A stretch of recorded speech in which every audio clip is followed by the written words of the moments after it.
You ask Tiger to solve. This deals with linear equations with one unknown. The final result is a equals 4. Let's solve it step by step. Group all constants on the right side of the equation. Subtract 5 from both sides.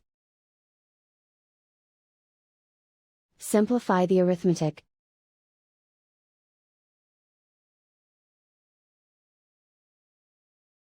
Isolate the a. Divide both sides by 4. Simplify the fraction. Find the greatest common factor of the numerator and denominator. Factor out and cancel the greatest common factor. And so the final result is a equals 4.